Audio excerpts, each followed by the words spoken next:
Hello and welcome back. In the previous lecture, we learned about Azure Firewall overview. And in this lecture, we will be learning about Azure Firewall with the practical demo. That means within this demo, you're going to set up your test network. Within that network, you are going to create a VNet with the 3 different subnets.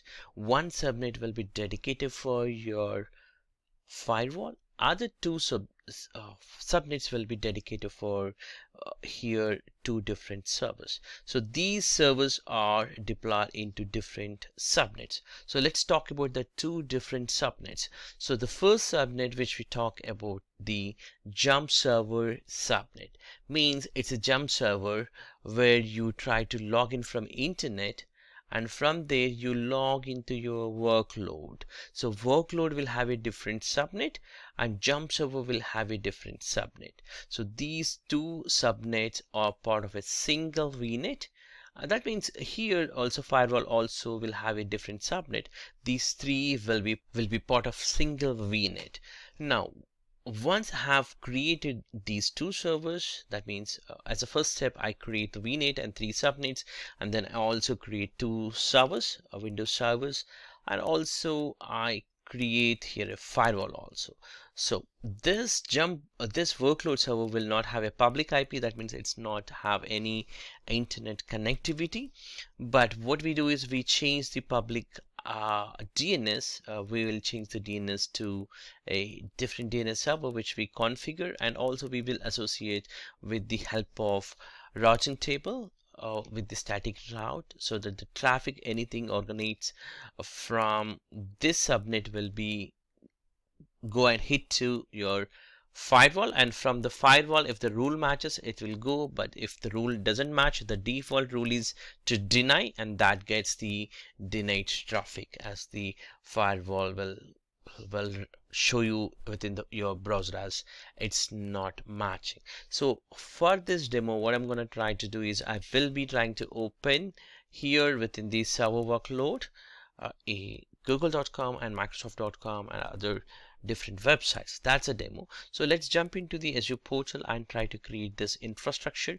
While I was creating, I'll also explain what I'm trying to do here. If you're not clear at this point of time, you can also understand what I'm trying to do. I will try to capture every possible step. At the same time, I will like to go in a fast forward. So let's jump into the demo.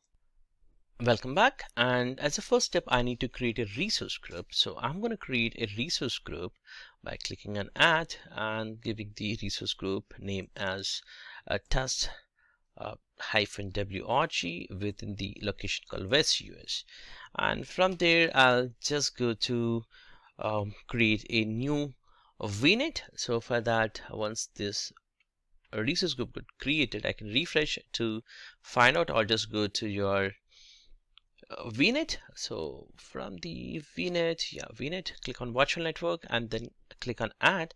So here I'm gonna create a VNet for the address space of here, and I need to select the existing resource group and giving the name and choosing the same location, that's a region, West US, and instead of review and create, I must have to go to the IP address, and then I need to give here a address space. So I'm just choosing as a 16, and this is very important that once you choose this IP subnet or IP range, here the default will be there. That means the name is already given as a default. Make sure that I can say that it could be a bug or it could be a recommended setting, but you must have to follow the exact name. Either you do it on your lab or you do it on your production. As per my testing, it should follow a specific name called Azure Firewall Subnet, and this name must be matching. Otherwise, it will fail when you try to deploy Azure Firewall in the firewall deployment phase, not now. So I would like to give all the time this name, and also I'm going to here associating the specific subnet with the range. So here as a 26 with the 1 subnet, and click on save. So that actually creates a VNet for me. and the remaining settings are fine. So this specific VNet is for your firewall subnet. So that's a 10.0.1, and review and create, that gets created. So here I'm not choosing anything DDoS or firewall specific settings. I'm simply going for the default. So what I have changed here is just the IP addresses specific I changed with the IP subnet information. Now if I go to the, again go back to my VNet, I need to create another two different subnets. So I'll just go to that VNet and go to subnets. If you see here, I have already 10.0.1.0 subnet. Now it's time for me to give other subnet. One subnet is for my workload computers. So starting with the 2, which I'm trying to give. So this name can be anything. It doesn't matter. Just for only this, it is conditional match. But other things are fine. So in my case, I'm just giving as a workloads SN and 2 /24, and I'm also trying to create one more subnet quickly.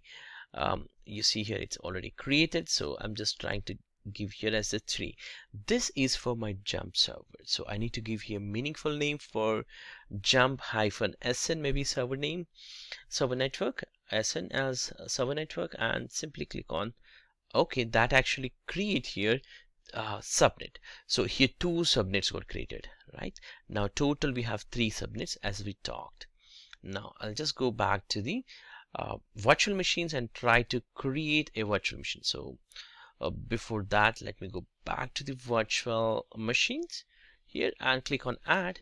So here I need to create a new virtual machine. So click on add, select the right resource group, that is in our case test -fwrg. All the time I'm trying to choose this, and here the machine name I have chosen as a server jump. So one server I'm creating as a jump server, and it's a Windows server, so I am selecting as a Windows. Default settings, but make sure that in the networking you have selected a subnet specific, and the VNet should be a proper, and also subnet is for the jump server, so it's a jump SN. And you make sure that you also have here the public IP. So because it's a jump server, that means from internet we are trying to come to jump server. Once the jump server is accessed, when we reach here jump server, that means this should be within this subnet, and once we have the internet coming within this with the public IP of this public IP jump server.ip, and then what we do is we do MSTSC to another server called Workload Server, and from here we try to browse. That's what the demo. So as a next step, I'll just go for other default settings. I'm not going to change anything because this demo is completely specific to a firewall, so it's a default. I'll just go advanced and show you what are the options I'm choosing. Tags also, I've not taken anything review. So once I reviewed all these settings, I can simply let me scroll down so that you can see the complete settings and create. So that would actually create a virtual machine.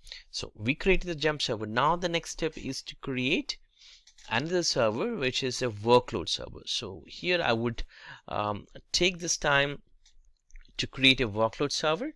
So it's just taking some time. Yeah, it has just created. Let me go back to the dashboard and create virtual machine and click on add, and this time I'm choosing the same resource group, but the computer name I'm choosing as the different name, that's a server-workload, same region, and again Windows Server or Windows 10 I can choose, but let me go to the server configuration.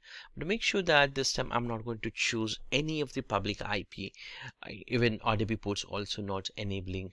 If you see here, RDP port is not enabled, and also here in the disks I'm not doing anything, but in the networking you see here it's more important here. Here the virtual network is the same, but the public IP is not there, no public IP. And if you see the workload subnet is I have taken because this machine belongs to workload. So what I'm trying to do is when I try to browse from internet to this jump server, this is a jump server, so from jump server I'll do the RDP, but from here to this specific server which we are trying to create now, this server doesn't have a public IP. That means from here to here I need to do the MSTSC, and then this is in a different subnet, so this is no public IP, so local private IP I will be using, and then remaining options are quite similar and default. I'm not much changing anything here because this demo is specific to firewall specific. And once this is done, we have now a subnet, which is 3 subnets which are associated with your firewall or with a single VNet, and then 2 virtual machines. Then next step would be deploying the firewall. So let's submit this completely, this creating this VM. Once this VM is created, I will be creating a firewall. So I'll just go back to dashboard and set here as the firewall. So I get as the firewall and click on add to create a firewall, and it's basic. All I have to do is I have to choose here the resource group, right VNet. So the name I'm just giving here, oops, just a VNet, and the same region I'm choosing here. Now the important point is, instead of you create a new subnet or new VNet, what I'm trying to do is, since I have already existing my machines as well as my VNet, I will be using this method as the use existing. And this is where I've been trying to explain here. When you choose here this option, it says that it must be matching with specific to a VNet name called Azure Firewall Subnet. So make sure that if you don't give in the first VNet when you're trying to create, instead of the default, you should give there as the Azure Firewall Subnet. If you don't give that exact name, you get it here as the error. That's the practically thing. And also definitely I can't use the existing public IP because my firewall itself will have a dedicated public IP. So all I have to do is I have to create a new public IP by clicking on add new, and this is where I can give some name like Azure public IP firewall, something like that, and it must be a standard and static. So the IP must be static and also it should be standard, and in fact those are by default. So click OK, and that's it. Review and create. That's going to create for you a firewall. This would take post to the review and click on create. It takes at least 5 to 10 minutes time, so make sure that you have selected the right VNet and a public IP, definitely, and then click on create. That's it. It's very basic steps to create the firewall, but next step would be the configuring the firewall settings. So I'll just wait until this to be deployed. So it got deployed now. I've waited for 10 to 15 minutes time to complete this entire step. As a next step, I'll just go to my resource group so that I can show you, what are the resources I have inside that my resource group. So my resource is test-firewall resource group. You see here I have different resources, 2 servers, 1 firewall. Let me sort on a name, maybe that might help you, or the type maybe, like you see here 1 firewall public IP and also 2 NSGs and 2 VMs and 1 firewall here. So I'll just go to my firewall, or sorry, I need to create here now route table. So I'll just go to the routing. That's where I need to create a route table. So just click on that, create a new route by clicking on adding. So here what happens is you need to choose a right resource group and the location, and post to that you need to add a static route. So I'll just choose my name and other things. I'm just trying to fill the default values like firewall route and other things, and I'm not doing anything much here other than choosing the right location and right resource group and right subscription name. So this would actually takes a minute or so to create for me this route table. Once the route table is created, if I just do a refresh or page refresh, I will be getting here the firewall-route, which is we just created. Click on that, and now it's time for us to create a subnets to be associated. So let's go to the subnets, and associate here and select the VNet which you wanted to associate. In this case, test-firewall and also the subnet. So here I'm going to associate the workload static route. That's I'm going to do it. So that means the subnet is the workload which I'm associated. So with this static route, what I'm trying to do is from here, from the route, click on give some name, maybe like this is for the workload, so I can give here as the firewall specific default gateway kind of thing, and then suffix would be anything like 0.0.0/0. That means any communication you want to go out from your appliance. That's appliance is nothing but your firewall. So in that case, if it has to go, so the next hop should be your private IP address of your firewall. So if you don't know, just go to the firewall overview. You will see the firewall IP. From here overview, you can check out here the firewall private IP. So take this IP address and give it there in the static. So let me switch back to the other tab which I'm running this wizard for the route table. I'll just give here. So what happens is I'm trying to route any information, that means any kind of communication with the virtual appliance for the hop ID is to my firewall. So any communication, it will route back to my firewall. So that's what I'm trying to do. Click OK. So now the route has been done successfully. Now it's time for appliance to be for the creating the firewall specific application rules. So let's go back to firewall here. So I can go to the resources and then I can click on from there, or I can search for the firewall, or I can pin it. So in my case, I'm just going back to the firewall. So test-fwrg, which is my firewall. So from the rules, I need to create here two type of rules. I don't need to play with anything with the netting. So I don't play here anything. I'm going to create first as the application rule, and then I'm going to create the network rule collection. So let's jump into the application rule. So into the application rule, I wanted to allow maybe Google for this point of time. So I'll just give a name as the allow Google, and then I'll be creating FQDN base. So let me go back. So I'll just this is in a different tab. Let me go back to the rules.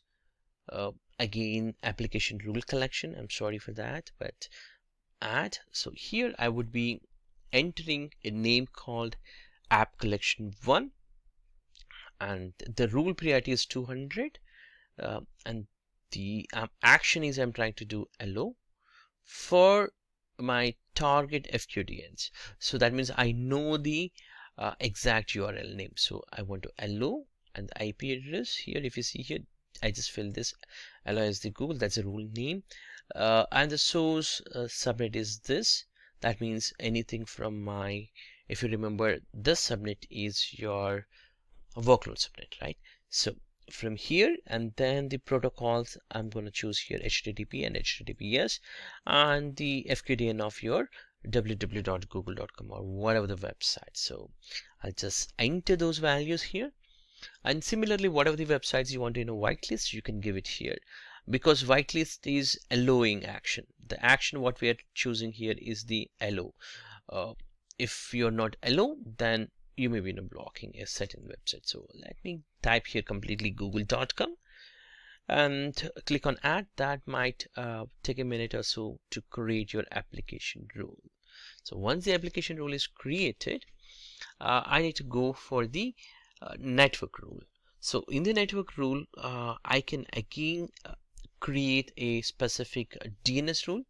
So in the DNS, like I wanted to route the traffic from my public DNS servers. Instead of you route the from a different DNS service, I wanted my traffic to go from the a specific DNS service. So that's what I'm trying to do. So here I'm just entering the LO DNS, again rule priority 200. So here the IP address information, all that, the name and other things, I have to fill it. So service tags are just the optional, but DNS protocols, I can choose here definitely the UDP protocol because DNS is UDP. In this case 53 I wanted to give here, and the name I just wanted to put it as a static, that's a net-collection01.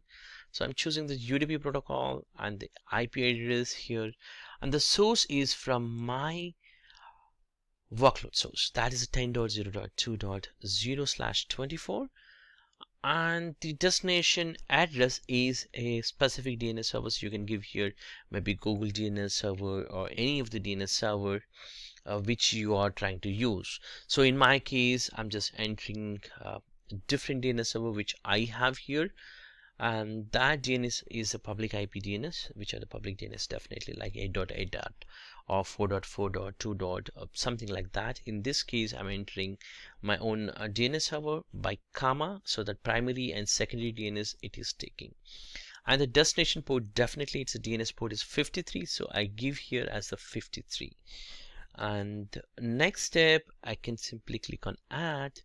That would actually create the network rule also. That means now what we have here is we have already created the application rule to allow Google, and next DNS also we allowed. So these DNS is nowhere configured on your virtual machines. So the virtual machine, especially we are talking about the workload virtual machine. So I need to go to my srv-workload, that's a workload machine which I'm going to test. So on this machine, network called properties, so just the settings and networking, and then the network card. So from there I need to give these DNS servers. So these are the DNS servers configuration I need to enter. So let me go to networking, and then you can choose your NIC card, which is in this case srv-work 883. So simply click on that network card, and once you have chosen the network card, you have the DNS server. So this is where you need to give the DNS. So in my case I have the custom DNS servers, right? So these DNS servers we created and configured under our network rule, right? So I'm just assigning this. So when you apply anything additional custom DNS, it means you need a flash of your IP config along with your DNS. So we needed to restart your virtual machine. So I'm going to restart the virtual machine in the next step. So now it is configuration is saved. I'll just go to the virtual machine called the same virtual machine which is workload. I'll simply restart this virtual machine, and I'll wait a second to restart my virtual machine. So it just got restarted now. And as a next step I need to connect to the virtual machine, and if you see here there's no public IP and there's no public IP, and the IP address is 10.0.2. Series. So I need to just go to the jump server to connect. So I'll just go to the jump server overview and just trying to download the RDP file, so that I just hit to my jump server. From there I just log in, and from there I need to connect to my workload server. So I'll just click on this. So I just logged into this. So I'll just open MSTSC to log into my workload server. So MSTSC and the IP address of my workload, which is 2.4. In this case, I can give my user ID and password for the authentication. Once it is authenticated, I can log in, and also I wanted to disable the enhanced security internet enhanced security, so that I can browse without any additional pop-ups. So I'll just close this server manager, server admin. I'll just go to local server, and I'll just disable this so that I'll not get any additional prompts when I'm trying to browse, because it's a server operating system. And recommendation settings I'll choose because this is the first time I'm opening my IE. So I'll just choose IE11, and I can simply open google.com, and this works without any problem. That's good. Now if I just go to microsoft.com, maybe it doesn't work if I try to go for Microsoft.com, and if you just read it, let me zoom it maybe so that you can read in a better way. Like, it's actually blocked because it found as a deny action. That's a default action within your firewall. So it got priority wise application rule, otherwise everything getting denied.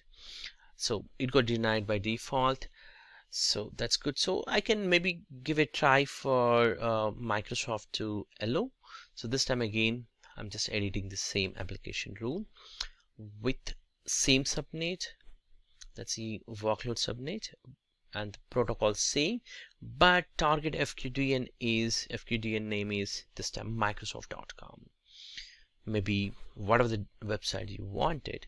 So the traffic will route to your firewall, and firewall will send the whether based on the rule matching it will allow or deny.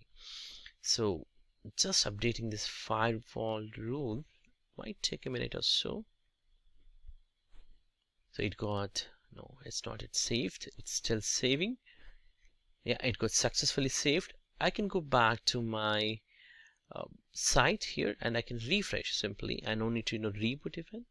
So it's opening the Microsoft site. Similarly, Google also works without any issue. And what if I try MSN.com? So that would definitely blocked because that rule was not matching anywhere. So that's how this works. Similarly, Yahoo or any website you try to open, it doesn't work.